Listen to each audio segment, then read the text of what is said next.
നാട്ടിൽ എവിടെ നോക്കിയാലും കാട്ടാനക്കൂട്ടം. അതിരപ്പള്ളിയിൽ രാവെന്നോ പകലെന്നോ ഇല്ലാതെ എല്ലായിടത്തും കാട്ടാനകളാണ്. അതിരപ്പള്ളിയിൽ നിന്ന് ഏഴാറ്റുമുഖം ഗണപതി ഉൾപ്പെടെ ഇപ്പോൾ വിഹരിക്കുന്നത് മല കടന്നെത്തി ഇവിടെയാണ്. തോട്ടത്തിലും പുഴയിലും ഉൾപ്പെടെ മുഴുവൻ സമയവും 40-ലധികം ആനകളാണ് ഉള്ളത്.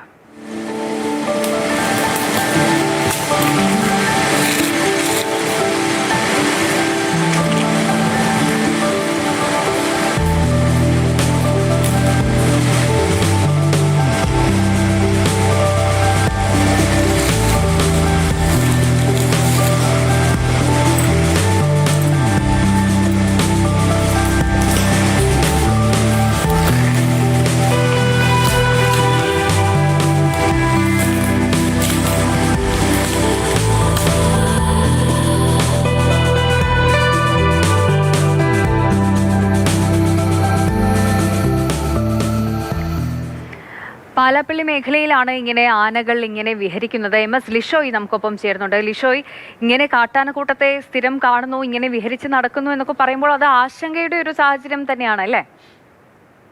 ഒന്നും രണ്ടുമൊന്നുമല്ല, 40ഓളം കാട്ടാനകളാണ് ഈ പാലപ്പള്ളി മേഖലയിൽ ആകമാനം ഇപ്പോഴും തമ്പടിച്ചിരിക്കുന്നത്. നേരത്തെ നമ്മൾ ഏഴാറ്റുമുഖം ഗണപതിയൊക്കെ തന്നെ അതിരപ്പള്ളി മേഖലയിൽ കണ്ടിട്ടുണ്ട്. അതിരപ്പള്ളി മേഖലയിൽ ഏഴാറ്റുമുഖം ഗണപതി മുൻപ് മുറിവേറ്റ ഒരു കൊമ്പനെ സംരക്ഷിക്കുന്നതും അതിനെ സൗഹൃദത്തോടു കൂടി താങ്ങി നിർത്തുന്നതും ഒക്കെ തന്നെ എല്ലാവരിലും വളരെയേറെ ഒരു മനുഷ്യത്വം എന്ന് പറയുന്ന പോലെ മൃഗങ്ങൾക്കിടയിൽ ആ ഒരു സ്നേഹം അത് കൃത്യമായി മനസ്സിലാക്കി തരുന്ന ദൃശ്യങ്ങളൊക്കെ തന്നെയായിരുന്നു. പക്ഷേ അതേ ഏഴാറ്റുമുഖം ഗണപതി അവിടെ അതിരപ്പള്ളി മേഖലയിൽ വളരെ ശാന്തനും എല്ലാവരോടും ഇണങ്ങുന്ന ഒരു പ്രകൃതക്കാരനുമായിരുന്നെങ്കിൽ പാലപ്പള്ളി മേഖലയിലേക്ക് എത്തിയപ്പോൾ ഏഴാറ്റുമുഖം ഗണപതി കൂടുതൽ ആ ഒരു പ്രശ്നക്കാരനാകുന്ന ഒരു സ്ഥിതിയിലേക്കാണ് കാര്യങ്ങൾ എത്തിയിരിക്കുന്നത്. മാത്രമല്ല ഈ ആന കൂടുതൽ ആളുകൾക്കൊക്കെ തന്നെ വലിയ പ്രശ്നമുണ്ടാക്കുന്ന തരത്തിൽ ആളുകൾക്ക് നേരെ ആക്രമണവും അതുപോലെ തന്നെ ഈ മേഖലയിൽ തന്നെ കൃഷിനാശവും ഒക്കെ തന്നെ ഉണ്ടാക്കുന്ന തരത്തിലേക്ക് കാര്യങ്ങൾ എത്തിയിരിക്കുകയാണ്. അത് മാത്രമല്ല,